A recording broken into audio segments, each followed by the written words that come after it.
My mother is obsessed with me having kids. So much so, she's willing to destroy my life to make sure she gets her grandchildren. She's the most baby-obsessed lunatic I've ever known. Starting when I was 8, she made me and my sister Clara wear these pregnancy simulation suits for hours every day. 20 pounds of sand strapped to our stomachs while we did breathing exercises and watched birth videos. If we complained about back pain, she'd pile on more weight and snap, "Real mothers don't whine." She even made us practice breastfeeding with these creepy dolls that would cry if we didn't hold them just right. Every session, I plotted my escape. Clara, though, she acted like it was her life's calling. She waddled around the house with perfect posture, rubbing her fake belly and talking to it like it was real. By the time she turned 16, she was begging our mom to let her be a practice surrogate for her infertile coworkers. When she hit 18, Mom threw her a massive party, not for graduating high school, but for signing her first surrogacy contract. Everyone called her a blessing, an angel, while I sat in the corner feeling like I was at a livestock auction. Within 3 years, Clara had carried 3 babies for 3 different couples. Every time she came back from the hospital, Mom paraded her around town like she'd won the Nobel Prize. "Look at my generous daughter giving the gift of life." Meanwhile, I was earning a biomedical degree, volunteering at women's shelters, studying bodily autonomy, but none of it mattered. "Such a waste of a perfectly good uterus," she'd mutter to anyone who'd listen. Her sister has blessed 3 families, and this one hoards her fertility like it's gold. What scared me the most was watching Clara fall apart. By 22, after her 4th pregnancy, she could barely walk without pain. Her hips were wrecked, she was constantly sick, and her hair was falling out in clumps. When I tried to talk to her, she grabbed my hands, tears streaming down her face. "Sweetie, this is what I was made for. My body's a vessel for miracles. Why can't you understand that?" That's when I knew I had already lost her. So I faked it, just enough to keep Mom off my back. I told her I was thinking about having a baby. I wore looser clothes to family gatherings. I even Googled fertility clinics in front of her. But behind the scenes, I was studying the LSAT and applying to law schools across the country. I ended up specializing in reproductive rights and medical ethics. I spent years helping women escape forced pregnancies. By 28, I was finally making a difference. So when Mom invited me to a celebration dinner for Clara, I figured it was another pregnancy announcement.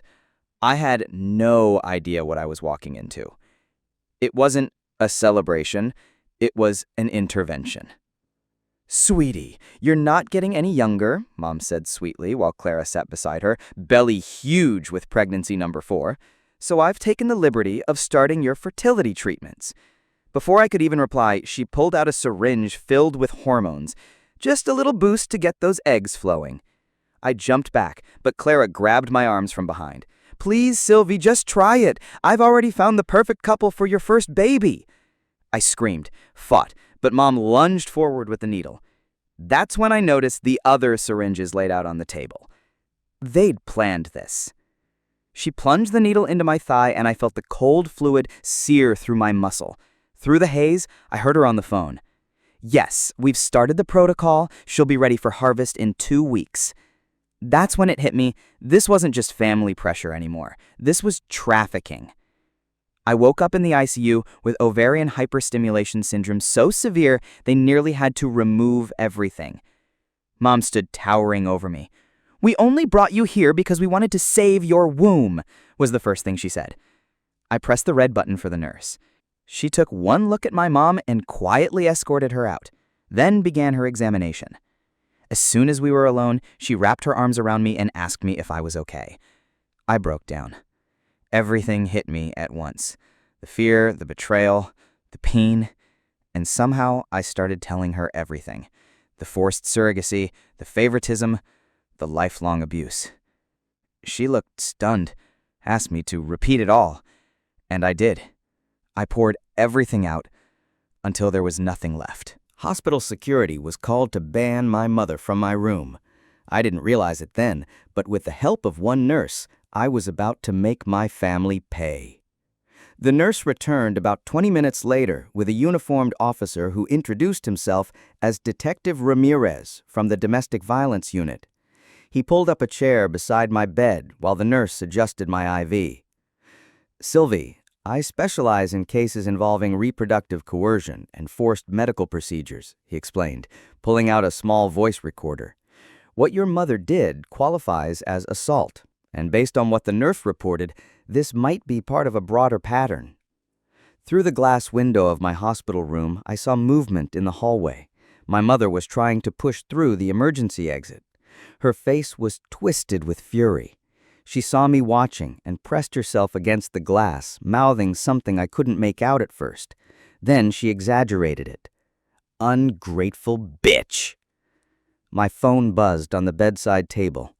Detective Ramirez glanced at the screen as messages started flooding in. "May I?" he asked. I nodded. They were all from Clara. "How could you involve the police? Mom was helping you. You're destroying our family. All she wanted was for you to experience motherhood." Detective Ramirez set the phone down carefully. "This isn't the first complaint we've received about forced fertility procedures. There's been a troubling pattern, especially involving certain medical personnel at specific clinics."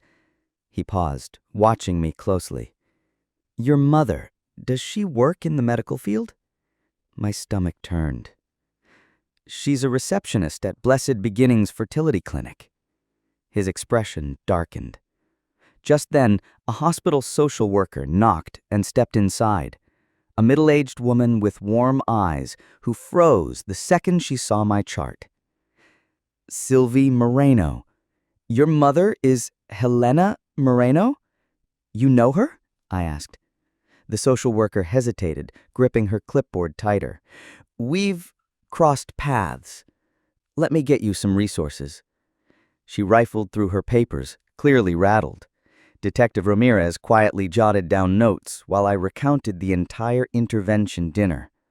The social worker kept glancing at the door, her hands visibly trembling as she passed me pamphlets about domestic violence support. "I need to check something," I said, reaching for my phone. I logged into my medical portal and scrolled through recent documents. There it was, dated 3 months ago, right after I'd casually mentioned to Mom that James and I were thinking about our future. My medical power of attorney had been changed to my mother. "This isn't my signature," I said, showing them the screen. The handwriting looked close to mine, but it leaned at a strange angle, like someone had traced it. Before anyone could say anything, a man in an expensive suit stepped into the room. "I'm representing Helena Moreno. I understand there's been a misunderstanding regarding my client's daughter's medical treatment." "That was fast," Ramirez muttered. The lawyer adjusted his tie. "Sylvie is clearly suffering from hormone-induced psychosis. Her mother was simply trying to help when Sylvie became aggressive. We're requesting an immediate psychiatric evaluation." "I'm not psychotic," I snapped. "The hormones in your system suggest otherwise. Ovarian hyperstimulation can trigger mood swings, paranoia, even hallucinations." Suddenly, the hallway erupted with noise. Clara had arrived, with 5 small children trailing behind her, clutching her maternity dress. "Aunt Sylvie needs help," she declared to anyone who'd listen.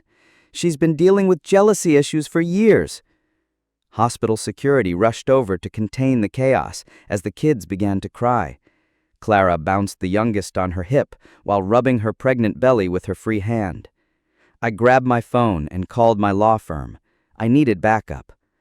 The receptionist picked up on the second ring. "Oh, Sylvie. Your mother called earlier. She told us what happened. Don't worry, we're handling your caseload while you recover." "What? No, I'm fine. I need to speak to the partners." "I think it's best if you focus on getting better. Your mother said the breakdown was quite severe." I hung up, my hands shaking. Through the glass window of my hospital room, I saw my mother pull something from her purse and show it to her lawyer. Keys. My apartment keys. My car keys. Then she began speaking again, slowly, methodically. Though I couldn't hear her, I recognized the rhythm. She was listing my weekly schedule. Monday, she's in court at 9. Tuesday, client meetings until 6. Wednesday, she volunteers at the women's shelter. The lawyer nodded, taking notes. That's when James burst through. James burst through the door, still in his work clothes. "Sylvie, I got your text. What's—" But Clara intercepted him in the hallway, placing a perfectly manicured hand on his arm. I couldn't hear her words, but I saw her gesture toward me, then tap her temple with that familiar, cruel little circle, the universal signal for crazy. She pulled out her phone and showed him something on the screen. The nurse who'd been helping me earlier returned with a plastic bag. "These were your belongings from admission," she said softly, though her face looked troubled. She pulled out several glossy brochures, each one stamped with the logo from Blessed Beginnings Fertility Clinic. "Those aren't mine," I said immediately. She unfolded one of the brochures. Inside was a signed consent form for egg retrieval, dated just last week. The signature matched the one on my forged power of attorney. The hospital administrator appeared in the doorway next, a slender woman with a rehearsed smile. "Given the current circumstances and your family's concerns, we believe it may be in Sylvie's best interest to transfer her to our psychiatric unit for a full evaluation, just as a precaution." Through the glass, my mother smiled at me like a cat who had already eaten the bird. Detective Ramirez stood up. "She's not going anywhere without a court order." "Of course," the administrator said smoothly. "We're simply considering all options for Sylvie's well-being." My phone buzzed again. This time it was a message from my law school mentor, Professor Chen. "Just got off the phone with your mother. She's deeply concerned about your pregnancy delusions. She said you've been fixating on wanting a baby, but your body isn't cooperating. Is everything okay?" I wanted to scream. Every part of my life was being poisoned, systematically, thoroughly. I looked from Detective Ramirez to the social worker, who still couldn't meet my eyes, then over at James, who stood frozen in the hallway, Clara still whispering poison into his ear. "I'll do the evaluation," I said suddenly. "I'll prove I'm competent." The lawyer smiled. "Excellent. Dr. Margaret Whitfield will be conducting it. She's the top evaluator in the state." The name hit me like a gut punch. Dr. Whitfield. She'd been part of Mom's book club for over a decade. I'd seen her in our living room, sipping tea and laughing like family. But it was too late. The administrator was already making arrangements, and Mom's grin through the glass had grown smug and victorious. The nurse squeezed my hand while checking my IV one last time. She leaned in, pretending to adjust my pillow. "Whatever happens, don't sign anything else, and check your phone's location settings. Someone's been tracking you." As everyone stepped out to prepare for the evaluation, I noticed Clara showing something else to James. Her phone again. This time, I caught a flash of the screen. It was a text thread, not recent. Messages from 2 years ago, back when James and I had just started dating. Ones where I had casually mentioned that maybe, someday, far in the future, I might want kids. She was building a narrative, that I had always wanted this, that my resistance now was some delusional rebellion, that my own words damned me. And by the look on James's face, it was working. The evaluation was set for 8 a.m. the next morning. I lay there in that hospital bed, staring through the glass at the woman who had orchestrated my destruction with a smile. That's when I understood the full extent of the horror. My mother had been planning this for years, waiting patiently, collecting evidence, preparing the perfect trap, and I'd walked straight into it. I spent the entire night rehearsing answers in my head, trying to anticipate what Dr. Whitfield might ask. The night nurse, bless her, slipped me a sedative, whispering that I'd need rest to appear stable. But sleep never came. Every time I closed my eyes, I saw my mother's grin behind the glass. Around 3 a.m., my phone lit up with an Instagram notification. Clara had posted a photo from a family dinner last month. There I was, in the background, slumped in my chair, eyes dull and unfocused. The caption read, "Praying for my sister's fertility journey. Some women struggle more than others to accept their maternal calling." Posted 3 weeks ago, but I was only seeing it now. The comments were full of sympathy, for her, and concern, for me. I scrolled further through her feed, dread mounting in my chest. There were months of posts, photos of me at gatherings, always looking tired, out of it, distracted. In one video, I was playing with her youngest daughter, while Clara had added an overlay, "She'll be such a good mom once she stops fighting nature." Then my work email started pinging, one after another, again and again. Subject lines I didn't want to see. My blood ran cold. Thinking of you during this difficult time. Take all the time you need. Your health comes first.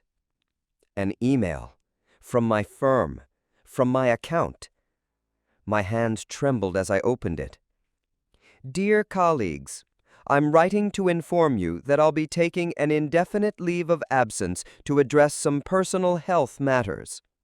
As many of you know, I've been struggling with fertility issues, and the emotional toll has become overwhelming. My family is helping me get the treatment I need. Please redirect all urgent matters to the managing partners. Thank you for your understanding during this difficult time. Sylvie. The timestamp read 2:47 a.m. While I was lying here wide awake, unable to sleep. I tried logging into my work account to send a retraction, but my password had been changed. I scrambled through the password reset process, only to realize the recovery email had been switched to something I didn't recognize. My mother had locked me out of my own professional life. 3 clients had already replied with warm, supportive messages. Women I had helped escape coercive relationships, now believing I was in the midst of a mental health crisis. One message read, I always sensed you carried deep pain around motherhood. Please don't let it consume you like it almost did me. The irony made me physically ill. By 6 a.m., the morning shift on the psychiatric floor had arrived. I watched through the small window in my door as nurses and staff whispered to each other, glancing in my direction. Hospitals are built for fast-moving gossip, and now I was the story, the woman who attacked her mother for trying to help her have a baby. A breakfast tray arrived, but I couldn't eat. My hands shook too badly to hold the plastic spoon. I tried sipping the juice, but it had a strange, bitter aftertaste. I set it down, uneaten. After everything I'd learned about the drugging at family dinners, I didn't trust anything anymore. Detective Ramirez arrived at 7:30, his face drawn with exhaustion. I've been digging all night, he said, pulling his chair closer. Your mother's name pops up in multiple troubling cases connected to that clinic. But Sylvie, he hesitated, the evidence is slippery. She's been meticulous. Everything is framed as loving family support. What kind of patterns? I asked. Young women, mostly from unstable or difficult home lives, suddenly deciding to become egg donors or surrogates after contact with clinic staff. Your mother usually handles their intake paperwork. He showed me a folder. But here's the issue. They all sign the consent forms. They all pass the psych evaluations. On paper, everything looks clean.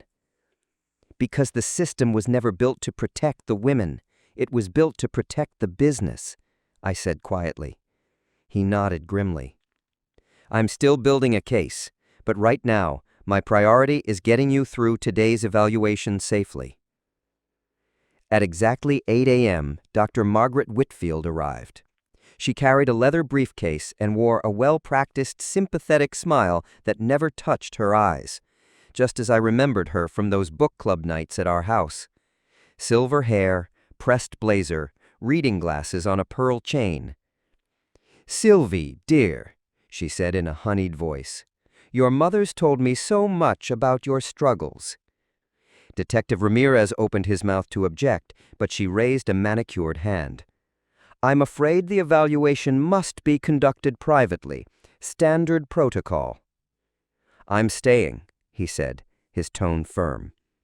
Then I'll have to note in my report that the patient required police supervision, which suggests violent tendencies. Still smiling. His jaw tightened. He looked at me. I nodded slightly. We both knew she'd already written the conclusion. If he stayed, it would only confirm her narrative. After he stepped out, Dr. Whitfield sat down and opened her briefcase. I glimpsed a stack of documents, some of them already filled out. The evaluation results are already written, I thought, dread crawling down my spine. She pulled out a tablet. "Let's talk about your relationship with motherhood." The next hour was a slow-motion ambush. Every answer I gave was twisted. When I explained that I'd prioritized my career over having children, she typed a note about defensive rejection of femininity. When I talked about helping women escape reproductive coercion, she murmured something about projected inner conflict. When I brought up the forced injection, she asked, "Do you often feel persecuted by maternal figures?" Then she peered over her glasses and said, "Your mother mentioned you've been playing with dolls recently." "What? No, I haven't." "She found them in your apartment, baby dolls, hidden in your closet." She turned her tablet toward me and tapped the screen. A photo. 3 baby dolls lined up nicely on what looked like the floor of my bedroom closet. Dolls I had never seen in my life, tucked behind my winter coats. "It's quite common," Dr. Whitfield said gently, "for women experiencing fertility grief to revert to childhood coping mechanisms."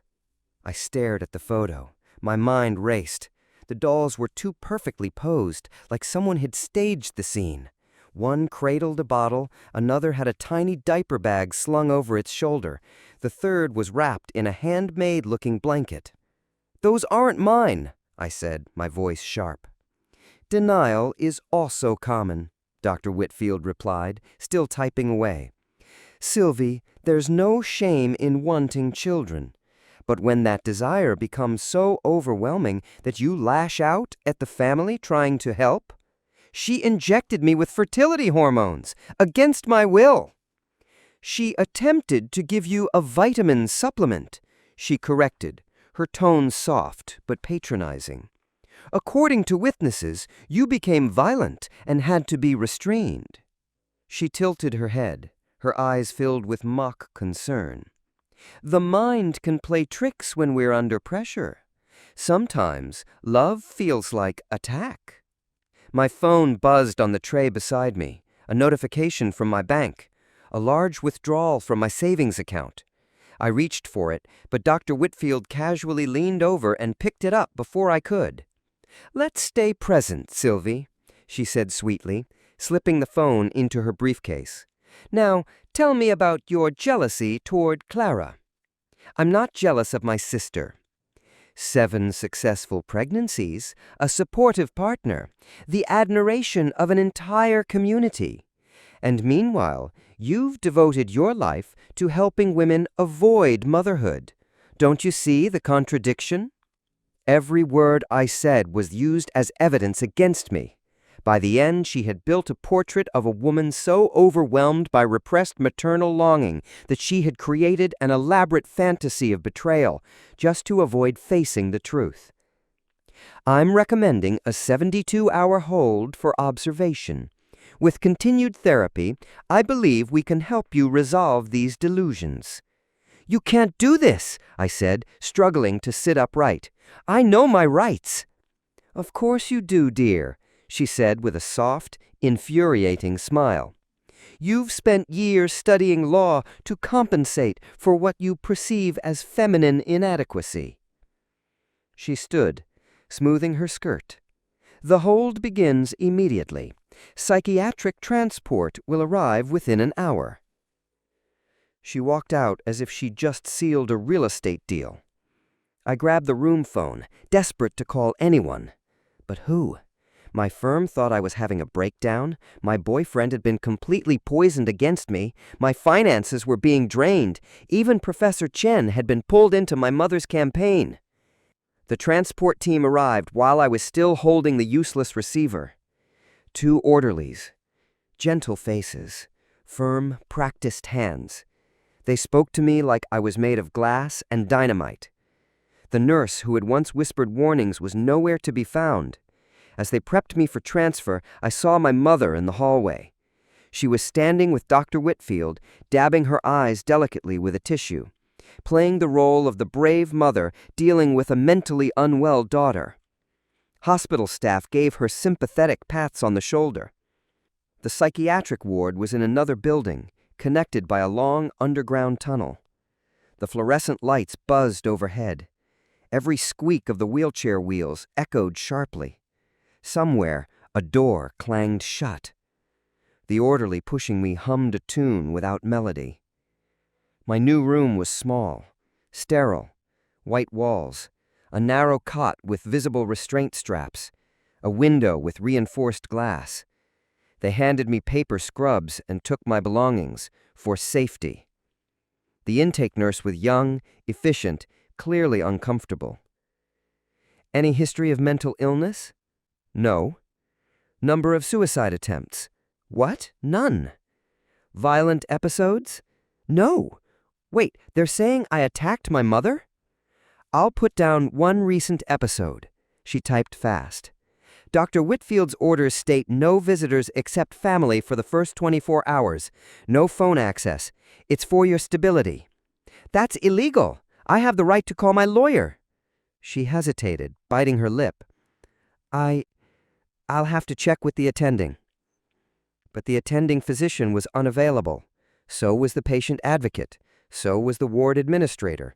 Every safeguard I should have had was suddenly and mysteriously unreachable.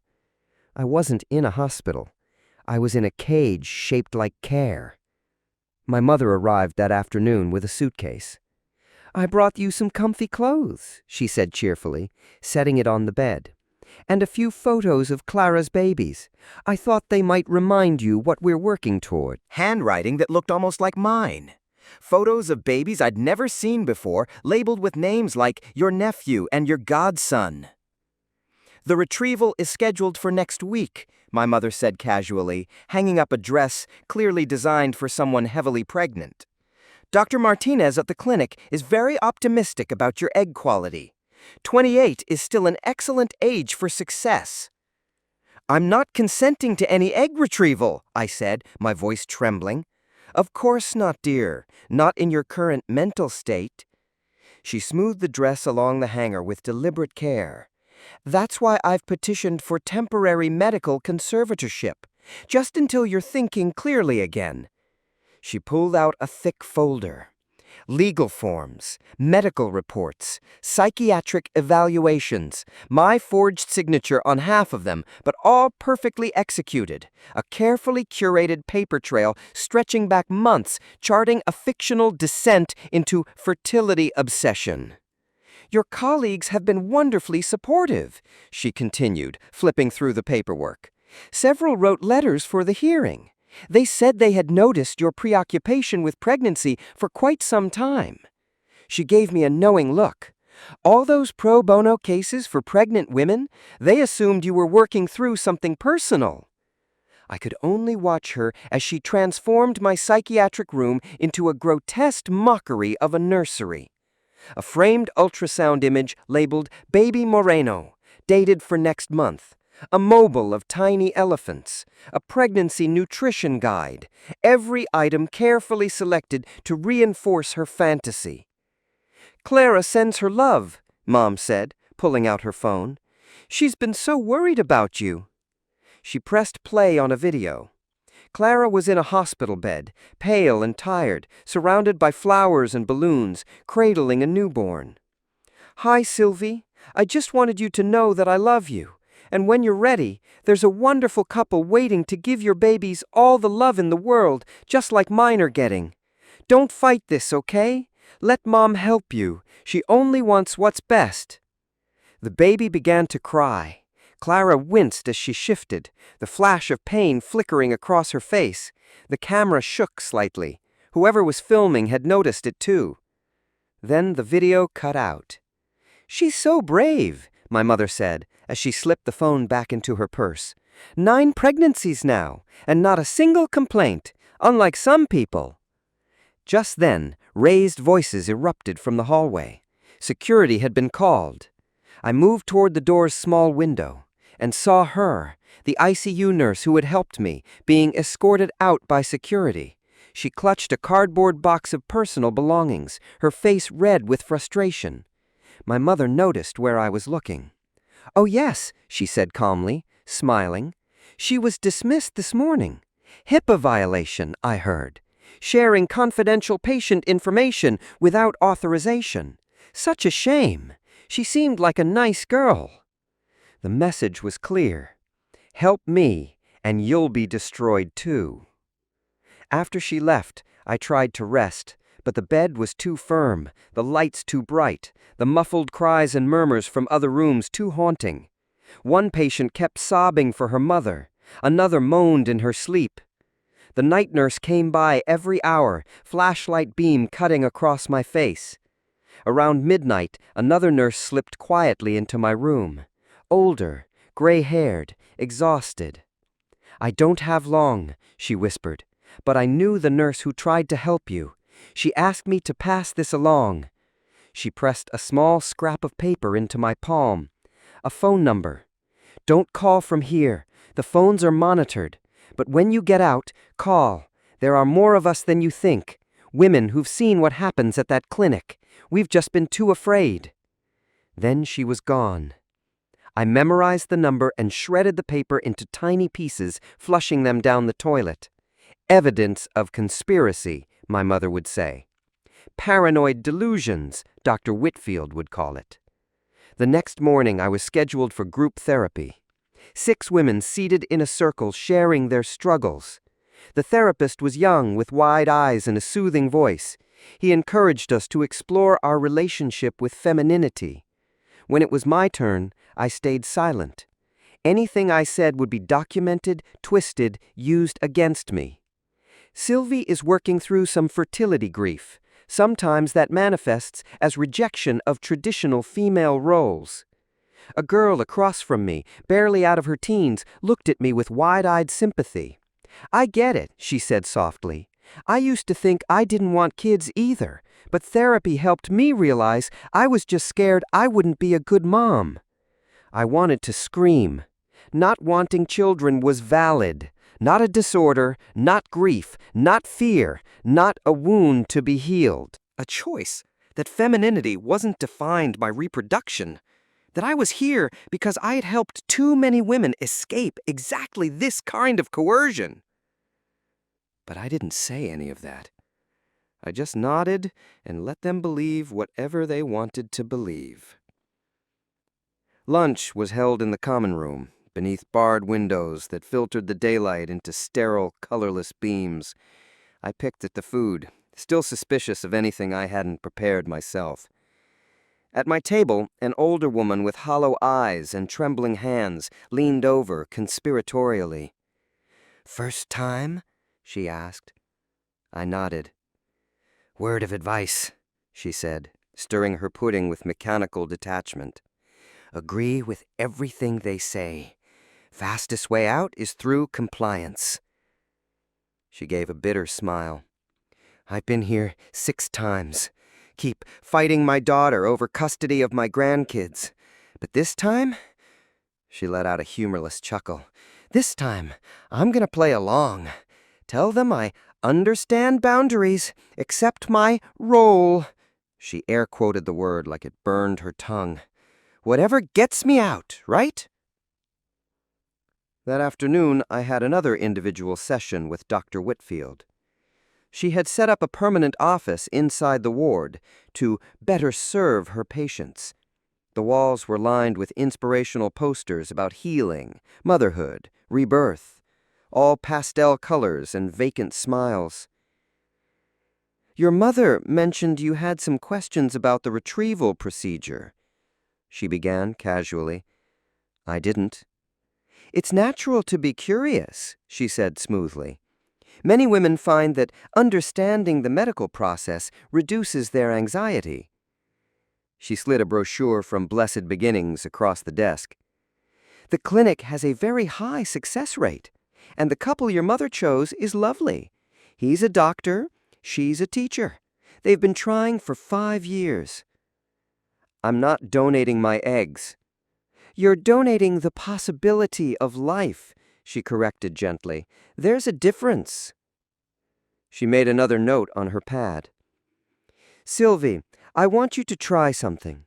Close your eyes and imagine holding your biological child. Even if someone else carries them, they're still yours. in every way that matters." I kept my eyes wide open, focused on the framed diplomas behind her. Ivy League, top-ranked hospitals, prestigious associations.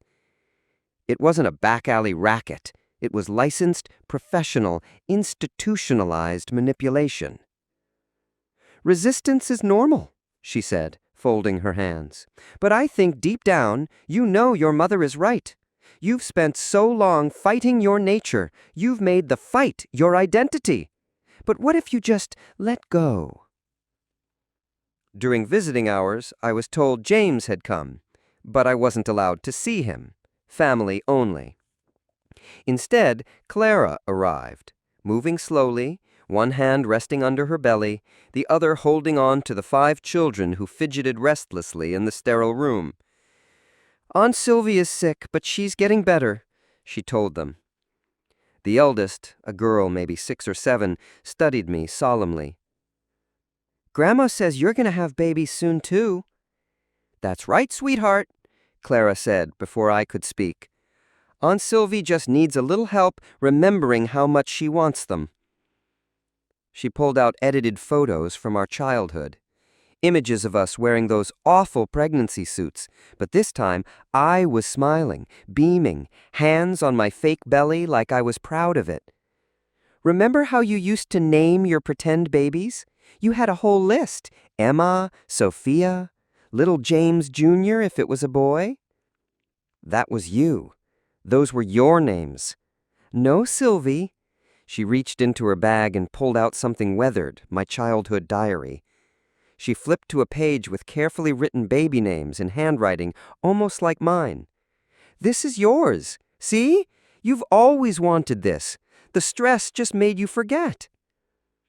The children sat silently, watching the performance unfold, wide-eyed, impressionable. I saw the oldest glance between her mother's swollen belly and my flat stomach, confusion written across her small face. After they left, I went to the bathroom and stared at myself in the mirror under the harsh fluorescent lights. I looked pale, hollow, like every other woman on the ward. And I wondered how many of them were here for similar reasons. How many had resisted too hard? That evening, a new patient arrived. Young, terrified, screaming. She fought the orderlies, begging them not to sedate her. "They're forcing me to have a baby," she shouted. Religious parents, an arranged pregnancy, a failed escape attempt. I caught fragments of her story through the crack in my door. Security held her down while nurses administered something into her arm. By morning she was calm, compliant. She sat in group therapy quietly, hands folded in her lap, nodding along as the therapist spoke. Sometimes we perceive care as control, but with medication and therapy, we can learn to accept support. I watched her closely, the tremble in her hands, the delayed responses, the way she agreed with everything, even contradictory statements. They had medicated her into submission. "Looks so natural." "I'm sorry I fought you," I whispered. "You were only trying to help." My mother's eyes filled with tears as she pulled me into a hug. I let her. I even hugged back, just tight enough to be convincing, not so tight that I betrayed the revulsion crawling under my skin. "You're finally seeing things clearly," she murmured into my hair. "I knew you would. You've always had such a good heart." My medication arrived with breakfast the next morning. "Just to help with the anxiety," the nurse said. I recognized the pills, mild sedatives, nothing heavy, not yet, but I knew where this road led. Refuse too long, and they'd escalate. Stronger meds, injections, forceful compliance disguised as care. I palmed the pills, pretended to swallow, flushed them later, like the phone number. But I knew I couldn't fake it forever. Eventually they'd check. They'd find ways to make me compliant. Mouth checks, forced injections, or worse. The conservatorship hearing was in 3 days.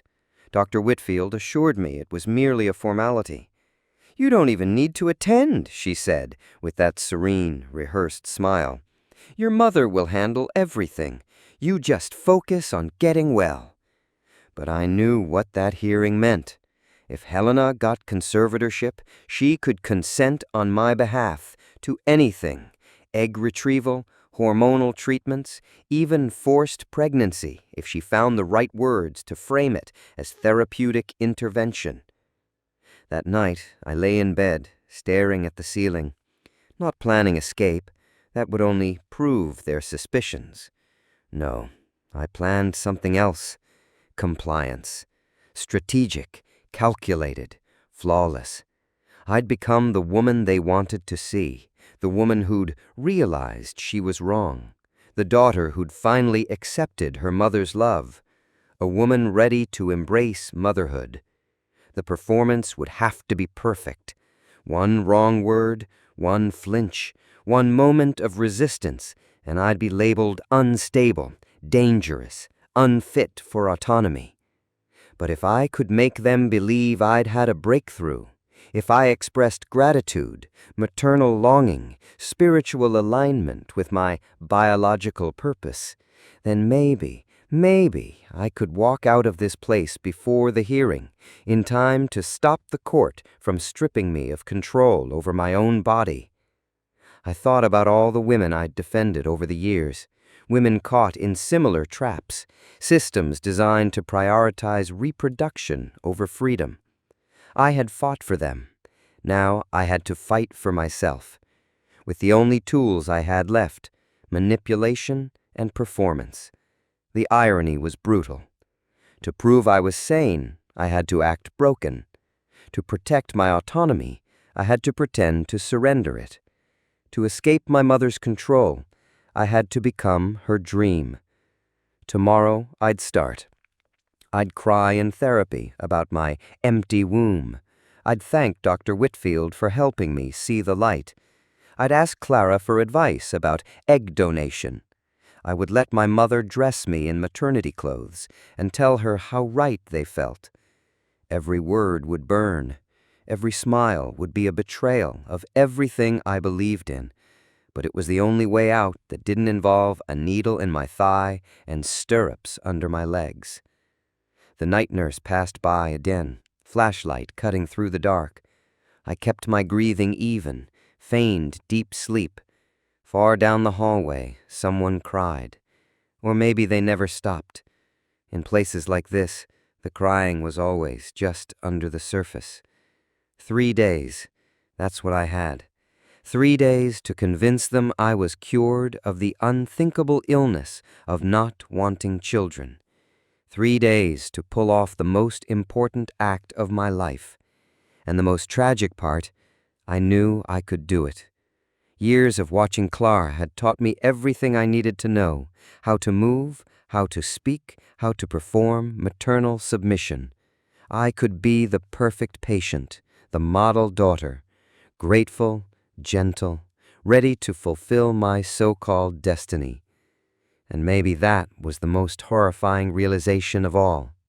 Not that they were trying to break me, but that I knew exactly how to let them think they'd succeeded.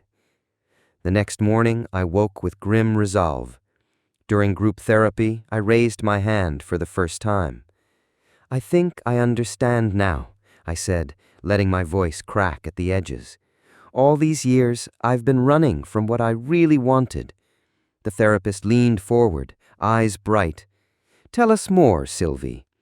I fed him a story, a dream of holding a baby in my arms, of soft blankets and lullabies. The other women nodded sympathetically, some tearing up. Later in my session with Dr. Whitfield, I played the role with even more precision. "I want to apologize," I began, twisting my hands in my lap. "You were right. I've been hiding behind my career because I couldn't admit how much it hurt not to be a mother." She practically glowed. "This is wonderful progress, Sylvie." For the next hour, I gave her everything she wanted: jealousy of Clara's pregnancies, bitterness masked as activism, my work as a projection of what I couldn't admit. By the end, she was scribbling notes so fast I could hear the pen scratching the paper. "I think we should tell your mother," she said. "She'll be so relieved." That afternoon, Helena arrived, beaming. I was wearing one of the maternity dresses she had brought. The fabric hung loosely on my frame, but I rubbed my flat stomach the way Clara always had. "Oh, sweetie," she said, eyes shining with tears. "You look so natural." I let her wrap her arms around me, and I hugged back, because this time I was playing a role. "You were just trying to help." She pulled back slightly, studying my face. For one terrifying second, I thought she saw through the act. Then she smiled. "Oh, Clara needs to hear this," she said, already dialing her phone. I spent the rest of the day performing. I asked my mother questions about the egg retrieval process. I looked at photos of the couple supposedly waiting to receive the gift of life. I even practiced breathing exercises from those awful childhood sessions. Dr. Whitfield was so impressed, she floated the idea of an early release. "If you continue showing this level of insight, Sylvie, we may not need the full 72 hours. That night, I couldn't sleep. Tomorrow was critical. I had to keep up the act and find a way to access a phone or computer. The conservatorship hearing was in 2 days. If I didn't intervene in time, my legal rights and my bodily autonomy could be stripped away for good. But the next morning brought an unexpected turn. James arrived during visiting hours, and this time they let him in. He looked exhausted, torn. "Your mom said you're doing better," he said cautiously. I wanted to scream the truth at him, beg him to see what was really happening. But I knew better. There were probably eyes and ears everywhere. Instead, I reached for his hand. "I've been so confused," I whispered, "but I think I'm starting to understand what I really want." He searched my face, and I tried to communicate silently with my eyes. His gaze sharpened just a little, a flicker of something, maybe recognition. "Maybe when you get out," he said slowly, "we can talk about our future." "I'd like that," I replied, squeezing his hand 3 times. Our old signal, play along. After he left, I felt a flicker of hope. Maybe he hadn't bought into all of Clara's lies. That afternoon, I convinced the staff to let me use the computer in the day room. "To research fertility options," I said, with the brightest smile I could manage. Once I sat down, I went straight to my personal email. By some miracle, my password still worked. I fired off a message to a colleague who specialized in conservatorship law. I kept it vague, but urgent. Then I checked my bank accounts. More money had been withdrawn. At this rate, I'd be penniless within days. "Finding good information?" asked a nurse, approaching from behind. I quickly switched tabs to a fertility clinic's website. "I'm just learning about the process," I replied sweetly. She smiled and moved on. I had maybe 5 more minutes, max. I navigated to the county court website and found the case. My mother had filed under gravely disabled due to fertility-related psychosis. The hearing was scheduled for tomorrow at 2 p.m. I memorized the case number and courtroom. Then I cleared the browser history. If I could just get released in the morning, I might make it to court. That evening, Dr. Whitfield requested an emergency session. My stomach dropped. Had they discovered my computer use? But instead, she beamed at me. "Your mother tells me you've been asking about specific fertility clinics. I'm so pleased with your progress, Sylvie. I'm recommending immediate release." I blinked. "Really? You'll need to continue outpatient therapy, of course, but yes, I believe you're ready to take the next steps on your journey." She smiled wider. "Your mother has already scheduled your first appointment at Blessed Beginnings tomorrow afternoon." Tomorrow afternoon. The exact time of the conservatorship hearing. "That's wonderful," I managed to say. The next morning, I was released at 9 a.m. Helena was waiting outside with a bouquet of pink flowers and a gift bag. "I brought you some prenatal vitamins," she said, handing me the bag, "just to start preparing your body." I smiled and took them, already planning my next move. "Mom, I need to stop by my apartment first, change clothes, feel normal again." Her smile faltered. "Oh, but we have appointments." "Please," I interrupted, mimicking Clara's most convincing tone. "I want to look my best when we go to the clinic. This is such an important day." It worked. She drove me to my apartment. She insisted on coming inside. While she waited in the living room, I locked myself in the bathroom and called the colleague I emailed. "Sylvie," she said as soon as she picked up, "I got your message. The hearing's at 2, right? I'll be there." "I can't," I whispered. "My mother's taking me to the fertility clinic." "Can you file an emergency motion without being present?" "It's harder," she said, "but if I have evidence, check my work email. Password is—" I gave her the login. "There's a folder labeled Personal. Everything's there. Medical records, forged documents, surveillance notes." "I've got it. I'll do what I can." I hung up just as my mother knocked on the door. "Everything okay, sweetie?" "I'm just nervous," I called back. I emerged to find her rearranging my bookshelf, removing my law texts, and replacing them with pregnancy guides she had brought from home. "Much better," she said with satisfaction. "Now let's get you changed." She pulled out an outfit she had chosen for the occasion, a flowing floral dress that screamed fertility goddess, all soft curves and pastels.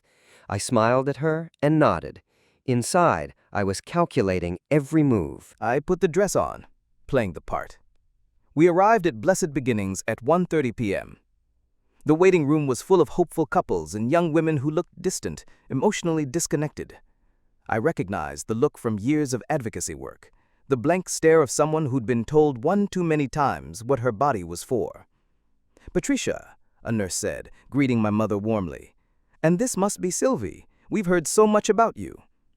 They whisked me away for preliminary testing while my mother handled the paperwork. The nurse chatted about success rates and happy endings as she drew my blood. "Your mother says you're eager to help a very special couple," she said. "Very eager," I lied. At 2:15, I asked to use the restroom. Instead, I slipped out a side door and called a rideshare. The courthouse was only 10 minutes away. I burst into the courtroom at 2:25 p.m. The judge was already speaking. My mother sat at the petitioner's table with her attorney. My colleague stood at the respondent's table and visibly exhaled when she saw me. "Your Honor," she said quickly, "my client has arrived." My mother's face drained of color, then flushed red. "She's supposed to be epiclinic." "Interesting," the judge said dryly. "Miss Moreno, are you here of your own free will?"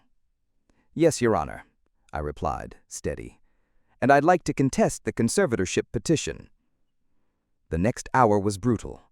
Mom's lawyer presented Dr. Whitfield's glowing evaluation, my supposed confessions, the psychiatric hold.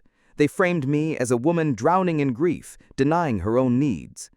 But my colleague countered with everything I'd managed to collect: the forged documents, the financial manipulation, the coercion, the digital trail, the clinic's history.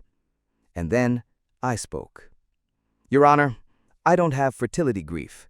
I have a mother who built her identity around controlling my daughter's reproductive choices. She drugged me, falsified legal forms, and when I refused to participate in her vision of womanhood, she launched an elaborate campaign to discredit me as delusional." My mother started crying. "I just wanted grandchildren. Is that so wrong?" "You have 5, I snapped, "through Clara, who can barely walk now thanks to what you did to her body. She chose that life. Did she?" I shot back. "Or did you condition her since she was 8 years old to believe she had no other worth?" The judge called for order. After reviewing the evidence, including a hair follicle test proving the hormone injections, I watched the final pieces fall into place. "The petition for conservatorship is denied," the judge said firmly. "Furthermore, I'm issuing a restraining order. Miss Patricia Moreno, you are to have no contact with your daughter." My mother wailed. Her attorney whispered something in her ear, but it was over. The gavel fell. Outside, in the courthouse parking lot, I saw Clara struggling to lift herself out of her minivan, her belly enormous. All 5 of her kids clung to her skirt, eyes wide. "How could you?"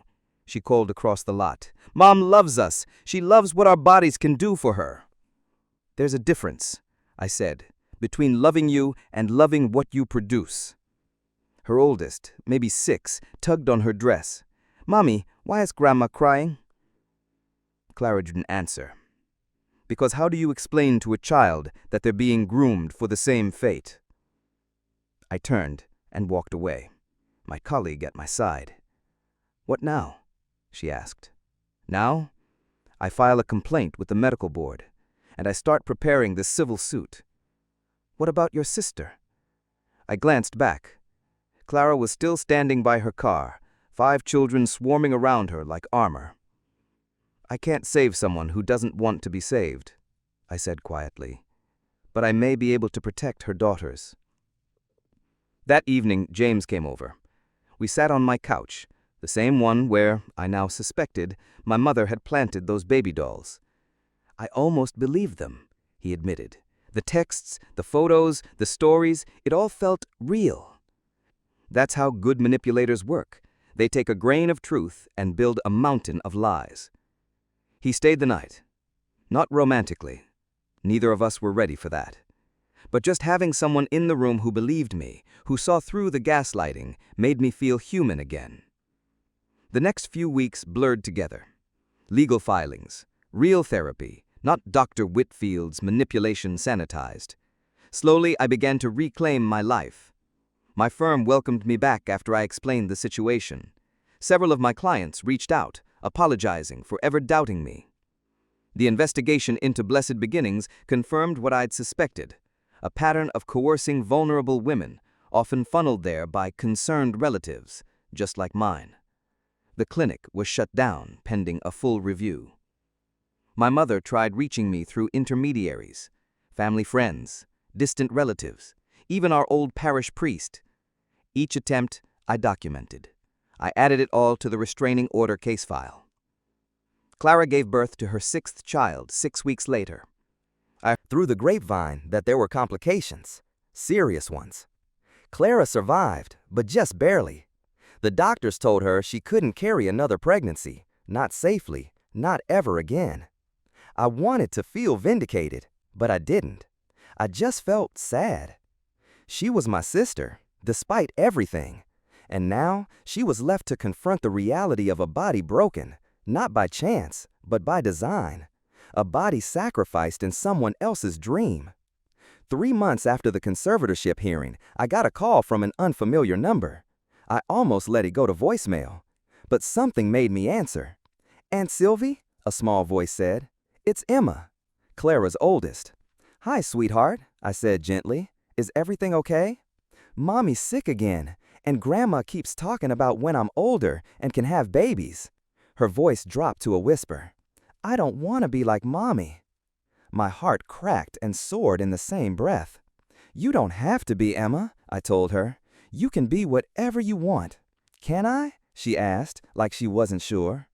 "I want to come see you sometime. Mommy says you're dangerous, but you don't seem dangerous." "I'd love that," I said, "but we have to make sure it's okay with your mom first." Of course, it wasn't okay. But Emma kept calling, sometimes from a friend's phone, sometimes from the school office. I became her secret ally, her safe harbor, the aunt who told her she was worth more than what her body might someday do. 6 months later, I saw Clara again, a family funeral, not one of ours, thank God. She was in a wheelchair. Her body had finally said no. I caught her eye across the church, and for the first time in years, I saw my sister, not the vessel Mom had molded, but the girl who used to crawl into my bed during thunderstorms, whispering stories until we both fell asleep. She didn't speak to me, but she didn't look away either. A year after it all, I was sitting in a coffee shop when a young woman approached my table. She looked familiar, but I couldn't quite place her. "You're Sylvie Moreno," she said. "You helped my friend. Her family was trying to make her be a surrogate for her sister." "I'm glad she got out," I replied. "She did, because of you, because you fought back. You made it public." She hesitated, then added quietly, I'm supposed to start fertility treatments next week. My mom's been planning it for years. But after hearing what happened to you, I think I'm going to run. I reached into my bag and handed her my card. Call me if you need help. She nodded and left. I sat there for a long time, thinking about cycles, how they repeat, how they perpetuate, quietly, devastatingly, until someone chooses to break them, and how breaking them hurts everyone. But sometimes that hurt is the only path to something better. My phone buzzed. A message from Emma, now 7, still sneaking her mother's phone. Grandma says I'm going to be a wonderful mother someday. I told her I want to be a lawyer like you instead. She got really mad. I smiled, tears threatening. Good for you, kiddo. Stand your ground. The war wasn't over. It never really ends, not when it's family. But battles had been won. Boundaries had been drawn. And somewhere, girls like Emma were beginning to learn that their value wasn't tied to what their bodies could produce. And maybe, for now, that had to be enough.